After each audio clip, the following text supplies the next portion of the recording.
Hey everybody, it's Rob and welcome back to another episode of A Look at the Book.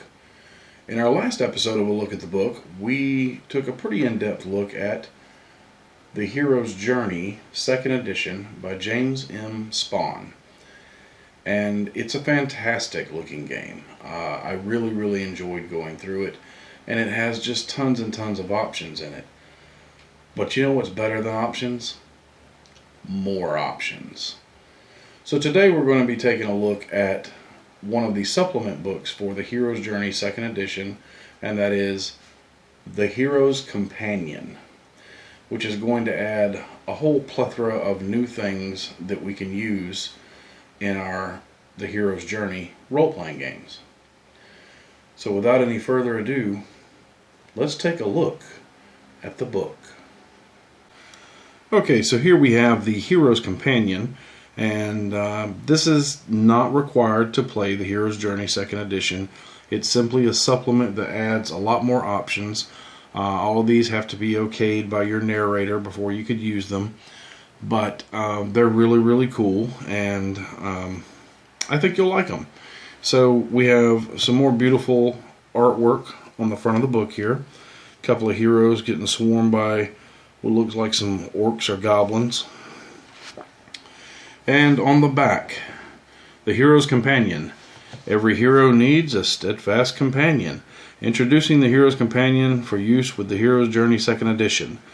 The optional rules in this book will expand your character while still remaining true to the spirit of classic fantasy literature and timeless folk tales.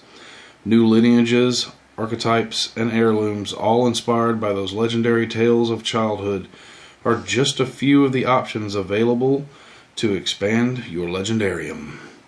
By Barrel Rider Games and Galliant Knight Games, written by James M. Spawn. So let's take a look here. Our opening page, credits, introduction written by Mr. Spawn, a table of contents, and chapter 1, Lineage and Archetypes. So we have a new lineage here, the gnome, with some very cool artwork. And it gives you, like in the other book, your dice pool for your attributes for playing a gnome, and level limits for the different archetypes if you're playing a gnome. Let's see, their abilities that they have. And then our next one is goblins. If you'd like to play goblins, here you go. Again, dice pool and level limits and goblin abilities. And then this is a new one that I thought was really neat, playing a rover. Playing a rover is you get to play a dog who is someone's companion in the game. And rovers are small dogs, typically between 15 and 50 pounds, that have gotten themselves involved in the merry and dangerous adventures of the world. Let's see, I can tell you that this piece of artwork was actually inspired by James's own dog, who is sadly no longer with him. But I thought it was a fantastic piece of artwork, and it's really cool that you can play a dog. Now these dogs are animals that you can play in the game. They do have classes that they can take, and they are sentient to a point. They're smarter than normal animals, but per the rules as written, they can't speak. I have toyed with the idea of allowing them to speak, or at least in broken language, but you know, that's really up to your narrator, however you want to do that.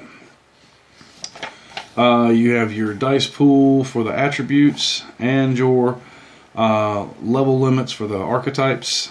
You have, and the dog or the rover can be a burglar, a ranger, a wayfarer, or a yeoman. And then you have their abilities like, you know, ankle biter, calls for paws, things like that. Then we have a scion, which is a human variant option in here. Scions are humans who carry a fragment of past nobility that they may or may not want to bring back. Again, dice pools and level limits and abilities. And then we have skin changers, which resemble gargantuan humans that tower to heights of over 7 feet tall and weigh in excess of 300 pounds. They live deep in the wilderness, either solitary homesteads or in tiny communities where they seek to be in harmony with nature. Now, they have the skin-changing ability, which is basically these people can become almost like werebears. They can turn into bear men. And you have your skin changer ability attribute dice pool, and again your level limits over here. Then we have tree folk, which are treants.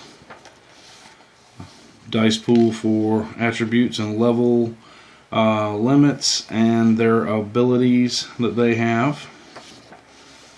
And then we have the Wayfarer, which is a optional archetype.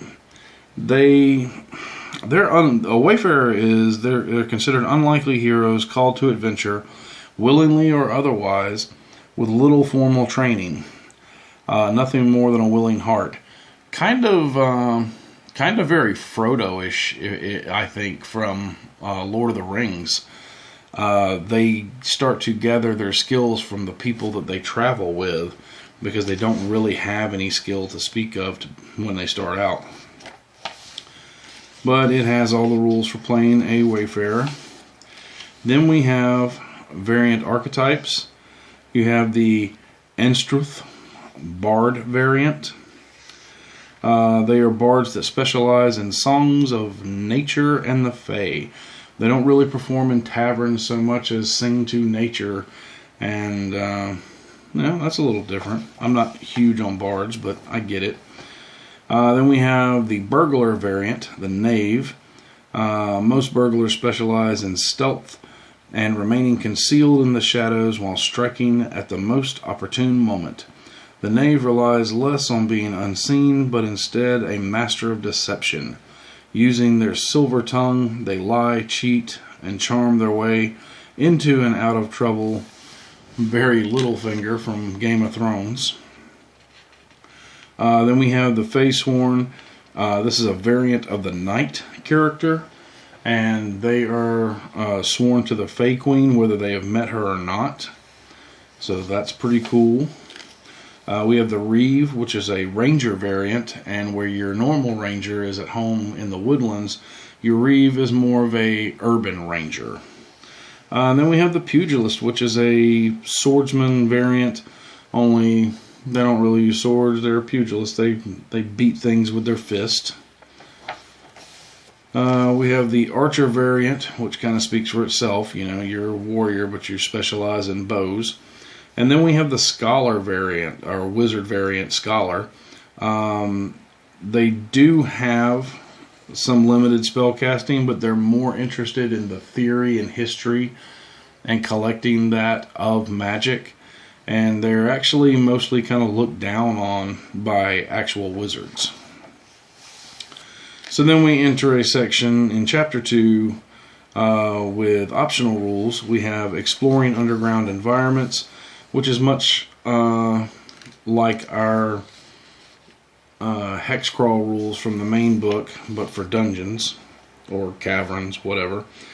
We have a section on season and weather, things like choking haze, extreme heat, heavy fog, rain and storms, sandstorms, snow, tornadoes, and extreme winds. And then we have some additional camp actions. Remember when we talked about the camp actions you can take when setting up camp? We have some extra ones here.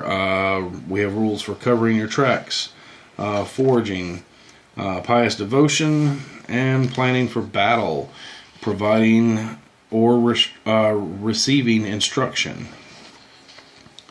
Let's see, and then we have charts on all that, the different things that different classes, archetypes can do. And then we have a section on tactics, which gives us some more stuff to do in combat, like defensive combat, footman's charge, taking aim, taking cover, quick throw, reckless assault. And then we have a section on heroic legacies. If a character of 3rd level or higher dies, they can leave behind an heirloom, and they get some extra myth points to kind of set that heirloom up as a legacy that they leave behind. So that's pretty neat. Let's see. We have rules on a time to rest. Things that can happen if you have, and you should have, long stretch breaks between adventures. You have things like constructing or purchasing an estate. It gives you the cost in gold pieces, and then things you can do to upgrade, like archery yards, armory upgrades, constable upgrades, building extra bedrooms, fairy garden upgrades, greenhouse upgrades, kennel upgrades, library upgrades, master at arms upgrades, seneschal upgrades, stable upgrades, tournament field upgrades, and then you have things you can do like carousing. That you spend your downtime drinking, gambling, and generally, living a good old time lifestyle. You can start or run a business. It tells you how to do that. You can spend your downtime working on forging an alliance. And it tells you what different classes can do to do that. Like a bard establishing a patron, a burglar making street contacts, a knight attracting a page's service, a ranger attracting an animal companion, so on and so forth. But something for each class, or each archetype. I keep saying class. Then we have Chapter 3, which is new equipment. And this is pretty cool. We have the shepherd's staff and the whip added in with their damage, weight, cost, and special abilities. And then we have new ranged weapons, which you'll notice here we have pistol, powder, rifle, shot. So though they're not part of the core game, there are folklore and fairy tales that deal with, someone having a gun. So, why not? If you want to add firearms into your game, here's how you add some black powder firearms in there. And then it gives ranged weapon descriptions in here for each one. We have some new armor, an arming jacket that is listed in here, cleaning kit and ramrod for your weapons, new profession, gunsmith. Let's see, optional rules for weapon damage, die limits. And then we have Chapter 4, which is myth points and character options. New myth point options like aiding an ally, lessen a grievous wound, learn prerequisite ability, and then even a section on questing for myth points if that's something your character wants to do. It's really interesting the way it's handled here, because you can it does become a one-on-one game between the narrator and your character to go off on basically a side quest to try to garner more myth points. We have new heirlooms in here, heirlooms for the new lineages like gnomes, goblins, rovers. Yep, even the rovers have heirlooms. Let's see, scion heirlooms, skin changer heirlooms, tree folk heirlooms, and then we get to this part right here, which is kind of a neat page that was added in. This is like if you're building the estate or purchasing an estate. You have your information about the estate, the residence, general description and location, and then check boxes for the money you spent on which upgrades and what benefit those upgrades give the estate. So that's pretty cool. I really like that. Then you have the game license stuff, and that brings us to the end. So as you can see, there's a lot of really cool options added into the Hero's Companion that you may want to add into your game. So if you do, that's a book you want to pick up. And just like before, as a little bonus, we have Of Beast, Brave and True. This is another small book that I really couldn't do an entire video on, but I thought I would add it into the end of this. Looks like it's about 45 pages this time. And let's see what's in Of Beast, Brave and True. Alright, so we got our cover page, table of contents, our introduction about fantastic animals being everywhere. That's right, this is going to give us some more animal lineages, which are not just the small dogs. And it talks about how they work. And you have the destrier, which is your horse that is intelligent. And you have your dice pool and your destrier archetype level limits here. Talks about their load limits, challenges of playing one, and their abilities. There's also a variant alternative that you can use called the unicorn, so that's pretty neat. Our next animal lineage in here is the prowler. That's right, it's a cat. Love this picture. The cat's literally pushing something off the desk, so that's so cat-like. But it's the prowler. And let's see, again, you have your attribute dice pools, your archetype level limits, your abilities. You know, cats have like cunning feline, fang and claw, keen instincts, 9 lives, so on and so forth. And then you have alternate prowler lineages, where you could, instead of playing a cat, it could be a fox, raccoon, weasel, or something like that. And then we have the winkin, which is your intelligent birds. And they could be raven, owl, parrot, or falcon, and it gives a dice pool for those, level limit for those. And then you have a house rule, parrot song, or eagle's wisdom, which is pretty cool. Winkin lineage abilities, that's all listed here. And you have the alternate winkin lineage, the phoenix. Alright, so then we come to some new professions. Remember, these are like backgrounds from 5th edition D&D. We have the forester, the groom, the hunter, the navigator, the unskilled, the urchin. And these are all, depending on what you roll, or you could pick for the destrier, the prowler, or the winkin. Let's see, we have heirlooms, the destrier heirlooms, the prowler heirlooms, and the winkin heirlooms. Then we have chapter 3, which is wild beast, kind of an add-on to the menagerie in the main book. We have a bird of prey here, a boar, a cat small, cat large, dog, fowl, hare or rabbit, ox or buffalo. And then we have the new professions, farmer and hunter, which are added. And you have big game hunter and falconer, kennel master, livestock farmer, or shepherd. And then we have chapter 5, which is equipment. And it does introduce some new equipment, like, well, you can actually get livestock like cats and dogs, small cat and hunting dogs. And let's see, you also get donkey, mule, eagle, falcon or hawk, goat, horse, heavy horse, or war horse. You can get pigs, poultries, owls, cows, rabbits, ravens, sheep. And then it has a section on animal feed descriptions, you know. What do they eat, the cost, house rules for catchwork and prowlers.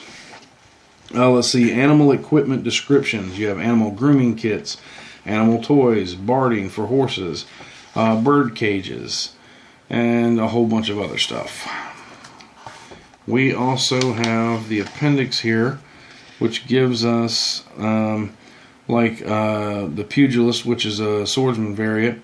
For your convenience, you'll find below the pugilist variant as first presented in the Hero's Companion. Unless otherwise stated in the text below, the pugilist has all of the abilities of the swordsman archetype and uses the swordsman advancement table. So that's just added into this book for you, and that is it. So put them together, and that's a whole ton of extra stuff that you can use in your games of the Hero's Journey 2nd edition. Really, really good stuff. I am going to switch back over to the other camera and give some final thoughts on this. So I hope you enjoyed your look at the Hero's Companion and all of the extra stuff that it can add to your game. I also hope you enjoyed your look at Of Beast Brave and True, little bonus feature thrown in there. Neither one of these are required to play the game, as I've said, but they are very nice additions to the game. And if you get a chance to pick them up, if you're going to play the Hero's Journey, then I highly recommend them. Again, very well made, great artwork, and great stuff in here to just expand your game even further. This will probably be the last look at the book I do on the Hero's Journey for a little while. I do have one more book to do a video on, and that is Adventures and Interludes. And it has more than just adventures in it. It has some extra stuff in it, but we're going to save that for the video. I'm not going to get all into it right now. It has some pretty meaty adventures that are really, really cool, but I need to finish reading everything, and I have a lot of other irons in the fire, so it will be a while before I get to do the video on this one. But Adventures and Interludes for the Hero's Journey 2nd edition is coming. It's just a video in the works right now. Anyway, I hope that you enjoyed that. If you did, please remember to like, share, subscribe. Those little clicks from you mean a lot to me. Also, if you would like to help the channel, you can visit the Amazon wish list, which the link is in the description. You can purchase product, have it sent to me to do reviews on. We have our Redbubble store link on there, and you can connect with me on Rob's Game Group on Facebook. It's our page on Facebook. That link is also in the description. You can send me messages or post stuff you're working on, whatever you'd like to do. Until next time, my friends, good gaming and good luck.